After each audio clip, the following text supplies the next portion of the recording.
Que a graça do nosso amigo, irmão e mestre Jesus Cristo, o amor de Deus, Pai, Mãe, Criador de todos nós, e a comunhão do Espírito Santo estejam com vocês. Amém. Caras irmãs, caros irmãos em Cristo, esses dias, essa semana, estava andando de carro com a Gabi, trânsito pesado em Goiânia, e a gente tentando entrar na faixa da direita, assim, para converter lá no final, à direita. E aí passava um carro bem apertadinho atrás do outro, assim, não dava espaço para a gente entrar. E passava outro bem apertadinho, não dava espaço para a gente entrar. E a gente colocando pisca para o lado, fazendo um sinalzinho com a mão, dizendo assim, ó, também queremos ir para lá, né? E ninguém deixava a gente entrar. E aí a gente não conseguia entrar, os de trás começaram a ficar nervosos ali. Pô, anda logo para frente. Eu digo, não, mano, não quero ir para frente, eu quero ir para o lado, né? E aquela confusão, aquele estresse de trânsito, né? E a Gabi começou a... Ah, mas ninguém deixa a gente entrar, esse povo aí, todo mundo só pensa em si, né? E reclamando da vida. E aí conseguimos, em algum momento, algum ser humano bondoso deixou a gente passar na frente. Nós não estávamos tentando furar a fila, tá? Que fique bem claro para vocês. E não é que poucos instantes depois estávamos nós na situação oposta. E aí a gente vinha numa das faixas e daqui a pouquinho um cara queria começar a entrar e a gente via que o carro da frente não deixou, da frente não deixou, da frente não deixou e chegou na nossa vez, né? E aí ali a Gabi olhou para mim assim e disse assim, aí agora tu vai deixar ele passar na nossa frente. Eu digo, sim. Porque, né? Como alguém deixou a gente passar, agora a gente deixa o outro passar, né? E eu não estou falando isso para aproveitar que a Gabi não está no culto aqui hoje, né? Ela saiu para comprar algumas coisas, porque eu também faço esse tipo de comentário. Eu imagino que vocês também, às vezes, devem passar por essas situações de serem levados a querer aplicar a mesma regra da maldade que o outro fez para vocês.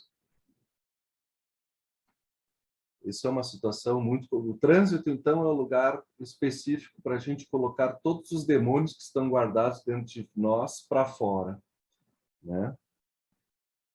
Mas existem várias outras situações da sociedade, da vida, em que nós vemos esse tipo de lógica se perpetuando, se reproduzindo. E eu trago um exemplo que foi muito próximo para mim, ainda é, de muitos anos de atuação, que é o conflito entre Israel e Palestina. O povo de Israel que viveu a experiência trágica do Holocausto. Sofreu perseguição. 6 milhões de judeus assassinados da maneira mais cruel pelo regime nazista. Muitos tiveram que migrar e fugir para outros países. Perderam familiares. Uma devastação na vida do povo judeu. E quando se cria o Estado de Israel, nós poderíamos ter a expectativa de que talvez o povo judeu pudesse ser que nem aquele que disse assim, não, ele me deixou passar com o carro na frente ali, agora eu deixo o outro passar com o carro na frente aqui.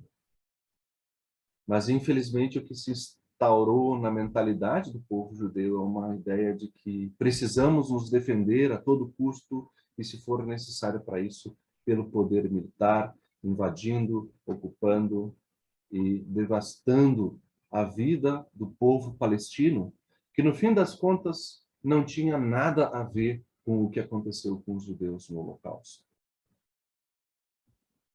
Uma lógica de retribuição. Esta é a lógica da nossa vida social. O perdão ao outro, ele é, digamos, contrário à nossa forma de organização das nossas relações na sociedade hoje. A gente geralmente pergunta por que então a iniciativa não parte da outra pessoa? Por que eu tenho que perdoar primeiro? Ah, não, se ele não for perdoar, eu não perdoo.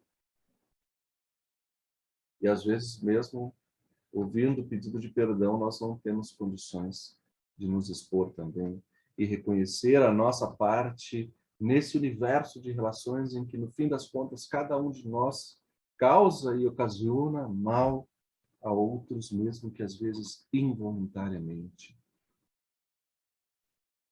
É a percepção que foi criada na nossa cabeça pelo modo de organização dessa nossa sociedade capitalista, extremamente meritocrata, em que nós preferimos sempre afirmar assim: eu mereço.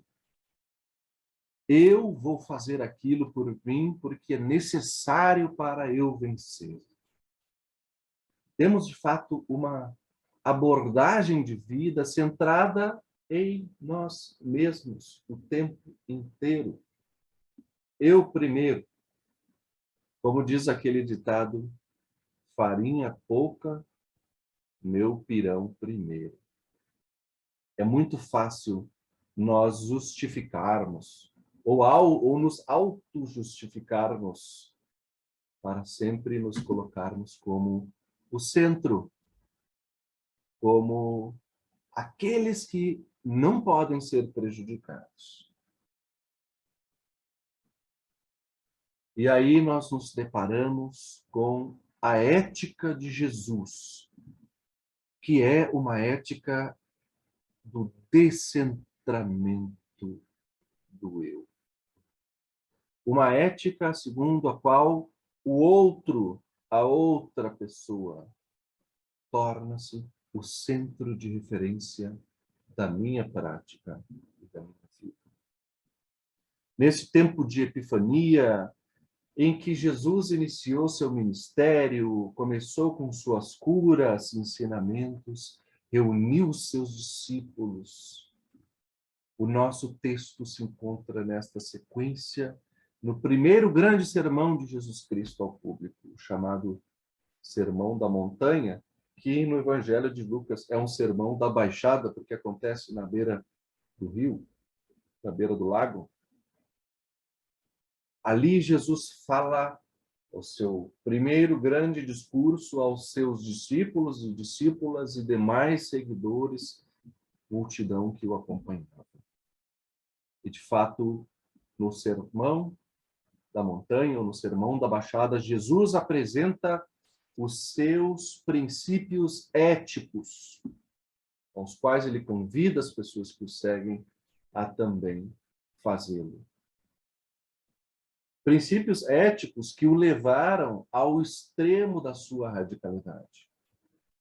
De fato, o princípio que Jesus apresenta em seus ensinamentos, ele efetiva na cruz, quando se entrega a si mesmo pela humanidade, quando perdoa na cruz o soldado que o zomba e quando perdoa o bandido que está ao seu lado.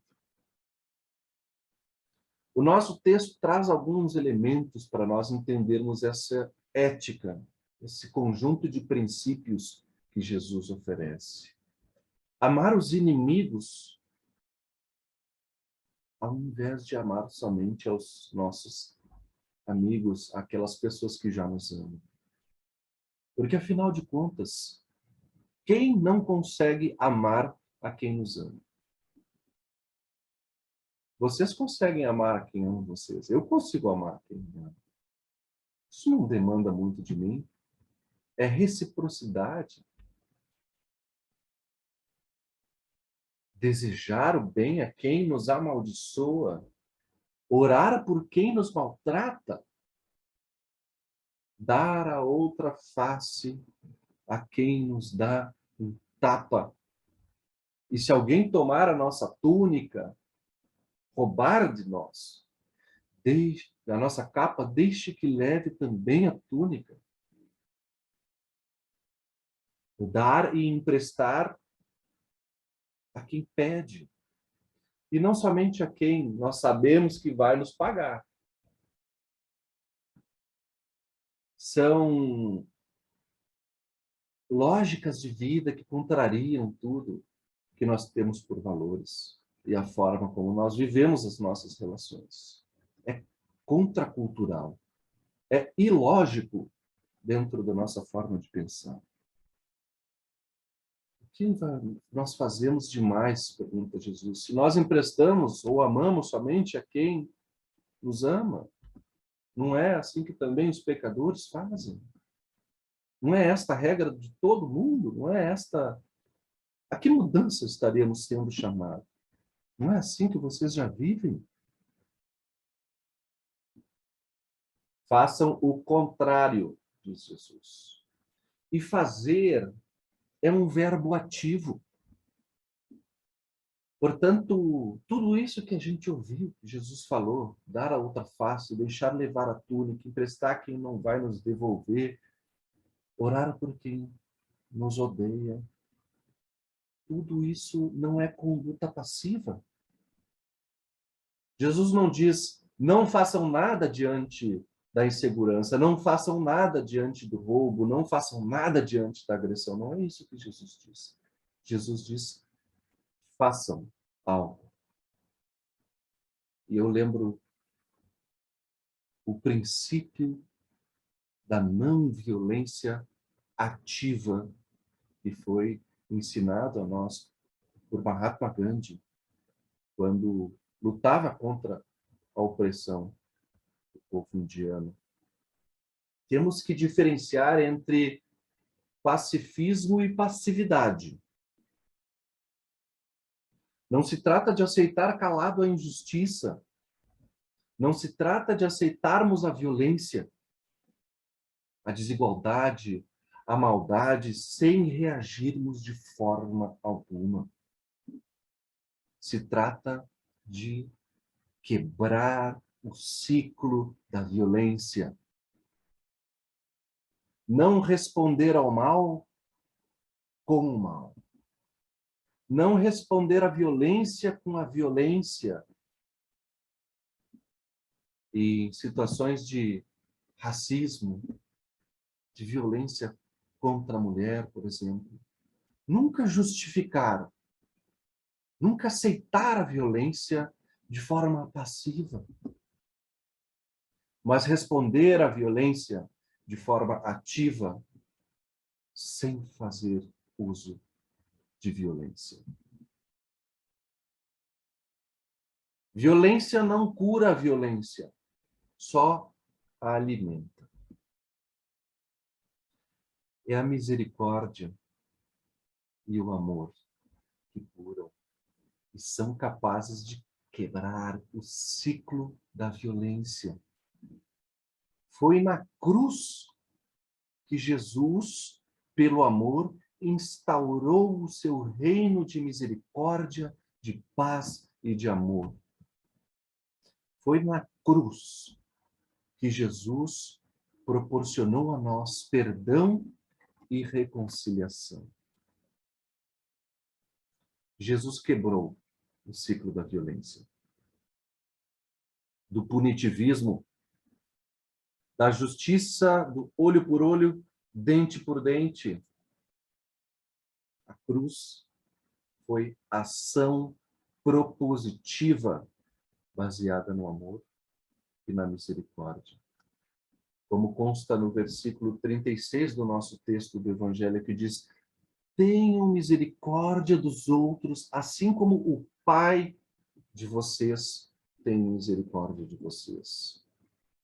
É Deus que rompe com esta ordem redistributiva, com a lógica da retribuição da violência.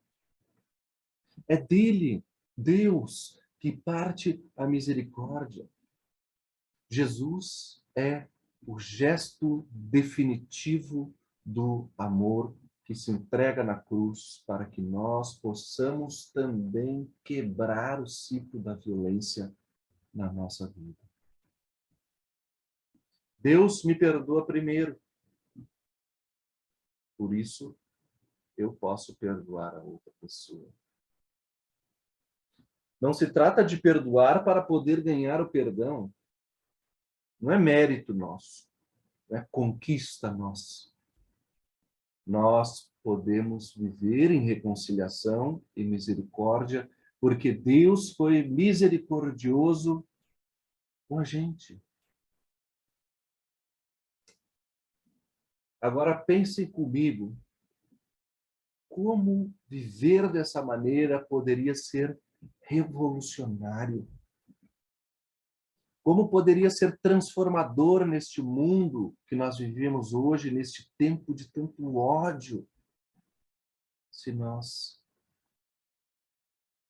vivêssemos de acordo com este princípio ético que Jesus nos apresenta? Nesse tempo em que nós sempre somos os corretos, nós sempre queremos punir o outro ou que o outro seja punido, nós que perseguimos a quem pensa diferente, nós difamamos a quem achamos que são os errados, nós que agredimos quem pensa diferente, nós que demonizamos o outro grupo social, quem tem outra cor da pele, de quem vem de um outro país.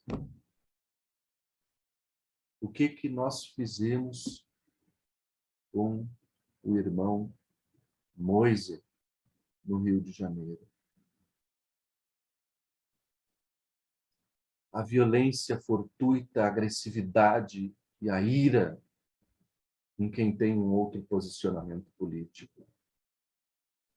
Por isso a ISLB definiu por tema neste ano tão difícil na nossa vida, no nosso país, o tema amar a Deus e as pessoas. E tem por versículo: não amemos apenas de palavras, nem da boca para fora, mas de fato e de verdade. Por isso, caras irmãs e caros irmãos, Jesus ora para que nós sejamos santificados pela verdade e pela sua palavra. Tenham misericórdia dos outros, assim como o Pai de vocês tem misericórdia de vocês. O centro da nossa experiência religiosa, o centro da espiritualidade cristã não está em nós mesmos, mas na outra pessoa. Tem muitas religiões que dizem para a gente olhar para nós mesmos, que o que importa é o nosso bem-estar, nós estarmos em paz conosco mesmos e o mundo ao redor, desculpe a palavra, mas que se exploda. Jesus convida a um desapego completo de si. Não interessa a minha vontade, o meu bem-estar, a minha segurança, as minhas finanças.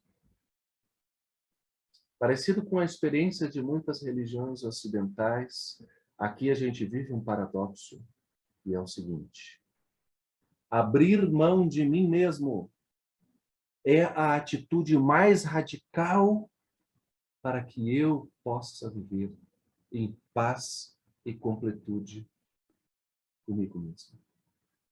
Vejam que estranho isso. Abrir mão de mim mesmo é a atitude mais radical que eu posso tomar para viver eu mesmo em completude e paz. O Salmo 37 que nós lemos tem um versículo, e é um dos meus versículos preferidos. É o versículo 5, que nos mostra o que significa abrir mão de si mesmo como gesto profundo de confiança e fé em Deus. Ele diz assim: entrega o teu caminho ao Senhor. Confia nele. E o mais ele fará. Lâmpada para os meus pés é a tua palavra, Senhor, e luz para o meu caminho. Amém.